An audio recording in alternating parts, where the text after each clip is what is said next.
আসুন আরেকজনের নাম নেই, ইমামে বুখারী। সুবহানাল্লাহ। আর 10টা কোন অলিগলির আলেমের কথা বলছি না, কোন সাধারণ কোন ইমামের কথা বলছি না। ইমামে বুখারী, যাকে এখন স্মরণ করে সবাই, বুখারী খতমের জন্য মারা মারা ফিরে সবাই, যিনি একটা হাদিস নেওয়ার জন্য, সংগ্রহ করার জন্য যে কষ্ট করেছে। আমার নবীর একটা হাদিস, সহিহ হাদিস, যাতে বান্দার কাছে ঠিক মতো পৌঁছায়। একটা হাদিসে তো এরকম এসেছে যে তেনার হাদিস সংগ্রহ করণের ধরন এরকম ছিল। তিনি জানতে পেরেছেন একজন সাহাবী আছেন যার কাছে আমার নবীর কয়েকটা হাদিস আছে। আবার এসেছে যে একটা হাদিস আছে, একটা হাদিস তিনি 2 বছর লাগিয়ে ওই সাহাবার খোঁজে গিয়েছেন। সুবহানাল্লাহ। তখন তার এরকম গাড়ি, প্লেন কিছুই ব্যবস্থা ছিল না, যানবাহনের ব্যবস্থা, সুব্যবস্থা ছিল না। কষ্ট করে 2 বছর কিংবা 1.5 বছর, মতান্তরে 6 মাস কষ্ট করে তেনার কাছে গিয়েছেন। দেখেন ওই সাহাবা হয়তোবা কমজোর সাহাবা, নবী সওবতটা কম পায় নাই, কিন্তু তেনারা তো উজ্জ্বল, তেনারা নক্ষত্র, ঠিক কিনা?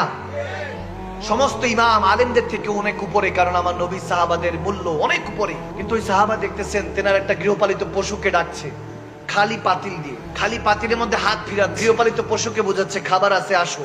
দৌড়ায় চলে গিয়েছে, ধরতে পারছে না পশুটা, বেজুবান নিরীহ পশু যখন আসলো তাকে ধরলো, ধরে বেঁধে তারপর খাবার দিল।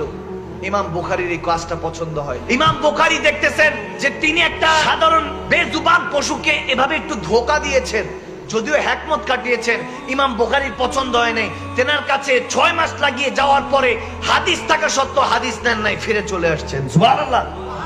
সেই ইমাম বুখারীর কথা বলছি, যিনি একটা হাদিস লেখার আগে নামাজ পড়তেন, নামাজ পড়ে মুরাকাবা মুশাহাদা করতেন। দয়াল নবী এসে বলতেন, হ্যাঁ বুখারী, এটা আমার হাদিস, তখন তিনি বুখারী শরীফে লিখতে শুরু করতেন। সুবহানাল্লাহ।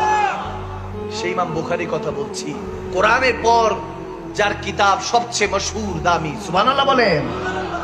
ইমামে বুখারী যখন বুখারা থেকে নেশাপুরে গেল খেদমত করার জন্য, তেনাকে ইস্তেকবাল দিল। কি আলিশান ইস্তেকবাল, কি ফুল ছড়াচ্ছে, কত সম্মান, কত ভালোবাসা, কদমে কুরবান হতে চায় সবাই। ইমাম বুখারী দেখতেছেন অবাক হয়ে, আল্লাহর বান্দারা কত ভালোবাসে আমাকে, আমার দয়ার নবীর উম্মতরা কত ভালোবাসে। ইস্তেকবাল দেওয়ার পরে মাদ্রাসা করে ফেলেন। কয়েক বছরের মাথায় মাদ্রাসা এমন চাঙ্গা হলো, এমন কিছু দূর দূরান্ত থেকে আসে তেনার কাছে বুখারী পড়তে পড়তে। দেখা গেল একটা সময় সেই হাল আসলো, একই ইমাম সাহেব, একই খতিব সাহেব, একই হুজুর, সব সময় ভালো লাগে না। ইমাম বুখারী দেখলেন ওই সময় আসলো ইমতিহানের সময়, এখন আর কেউ আর আগের মতো ভালোবাসে না, এখন দোষ ত্রুটি তালাশ করার মধ্যে ব্যস্ত হয়ে পড়েছে সবাই। নাউজুবিল্লাহ।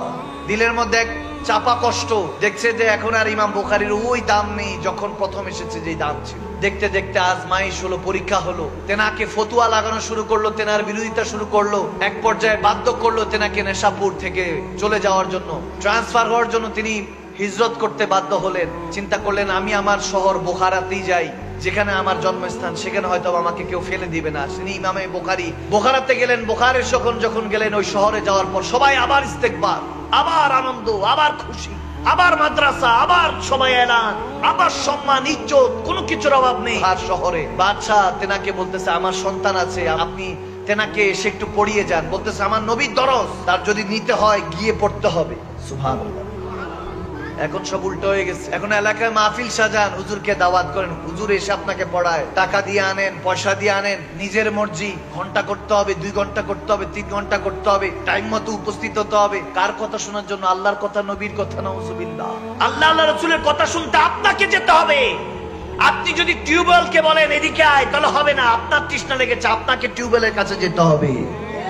আওয়াজ দেয় না, ঠিক না?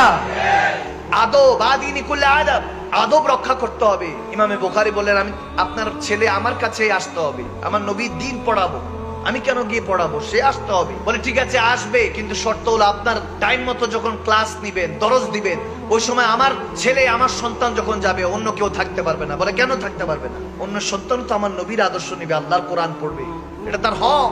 যখন এটা মানতে নারাজ, বাদশা তো তার তেনার বিরুদ্ধে চলে গেলেন। কোন জামানাকে বলবেন, কি জামানাকে বলবেন? সমস্ত জামানা আপনার খেলাফ। কোরআন সুন্নাহর মতে মতে কে আছে?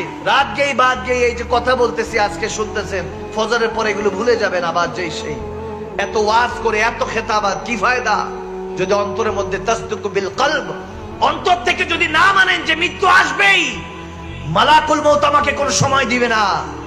আমার পূর্বে যারা ছিল তারা কেউ থাকতে পারে নাই, আমার পরে যারা আসবে তারাও কেউ থাকতে পারবে না। ইমাম বুখারী যখন দেখতেছেন বাদশাহ তেনার খেলাফে চলে গেল, কি করবেন? ফতুয়া জারি হয়ে গেল, তেনাকে বাধ্য করা হলো তেনার নিজের শহর ত্যাগ করার জন্য, হিজরত করার জন্য।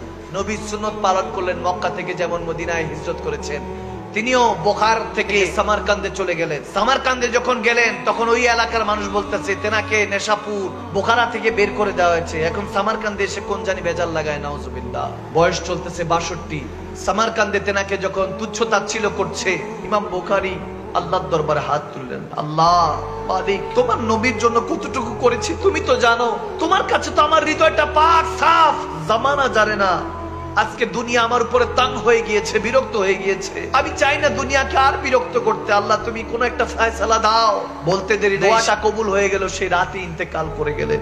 ইন্না লিল্লাহি ওয়া ইন্না ইলাইহি রাজিউন। আল্লাহর কাছে চলে গেলেন। ইমাম মুজাদ্দিদ আল ফিসানি আলাইহি রাহমা, শেখ সেরহেন, তিনি বলতেছেন যে ওই রাতে এক যুবক স্বপ্ন দেখছে যে আমার নবী, দয়াল নবী দাঁড়িয়ে আছে কার জন্য জানি, ইস্তেকবাল করার জন্য। সুবহানাল্লাহ, আমার নবী দাঁড়িয়ে আছে। তখন ওই যুবক বলতেছে, ইয়া রাসূলুল্লাহ, কার জন্য অপেক্ষা করছেন? ফুলের মালা নিয়ে, সব সাহাবাদেরকে নিয়ে। তখন আমার নবী বলতেছে, আমার আশেক, আমার পাগল, আমার উম্মত, আল্লাহর খাস বান্দা, আল্লাহর ওলি ইমাম বুখারী আসতেছে, সুবহানাল্লাহ, তার জন্য অপেক্ষা করছি। হয়তো বা ইমাম বুখারী ওই দিন বলতেছিল, জামানা ছুট যায় রুঠ যায়, খালক তো क्या गम না ছুটে হাত সে দামন তোমারা ইয়া রাসূলুল্লাহ। সব ছুটে যাক, দুনিয়া ভুলে যাক, আমাকে ছেড়ে দিয়ে না, আপনি ছেড়ে দিলে আর কার কাছে যাব? আল্লাহু আকবার। আমি হাকিকতে এটা বুঝাতে চাচ্ছি, বান্দার কোনো তওয়াজ করবেন না, বান্দাকে কখনো তওয়াজ করবেন না।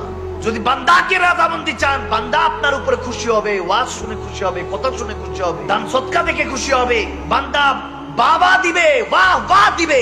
এটার জন্য দুনিয়া করেন নাই, দুনিয়া ধোঁকাবাজ। যতক্ষণ আপনার পকেটের মধ্যে ফুলুস আছে, টাকা আছে, দুনিয়া আপনাকে সম্মান করবে। এই দুনিয়া যখন আপনার পয়সা শেষ, আপনার পরিবারও চাইবে যে আল্লাহ নিয়ে যাও, তোমার কাছে নিয়ে যাও। আপনার পরিবার আপনার ঘরে থাকতে দিবে না, আপনার লাশটা পড়ে থাকবে, বলবে মাইয়াত, নাকে টিপ দিয়ে বলবে গর্তে দাও, গর্তটার নাম কবর, রেখে আসবে সেখানে। আপনাকে ভুলে যাবে দুনিয়া। যাদের জন্য মারা মারা ফিরছেন, 1 টাকা ইনকাম করতে 10টা মিথ্যা বলছেন, 10টা মিথ্যাকে ধামাচাপা দেওয়ার জন্য 100টা মিথ্যা বলছেন, ধোঁকা দিচ্ছেন বান্দাদেরকে। শুধু আপনি আপনার স্ত্রী সন্তান মা বাবাকে ধোঁকা দিচ্ছেন না, আপনি আল্লাহ আল্লাহ রাসূলকে ধোঁকা দিয়ে নিজেকে ধোঁকা দিচ্ছেন বান্দা। কিসের আশায়, কিসের নেশায়? সজীবতা ও স্নিগ্ধতায় নিজেকে ডুবিয়ে রাখুন সব সময় ইব্রুনের প্রিমিয়াম এবং কোয়ালিটিফুল আতরের সাথে। অর্ডার করতে এখনই ভিজিট করুন www.ibrun.com।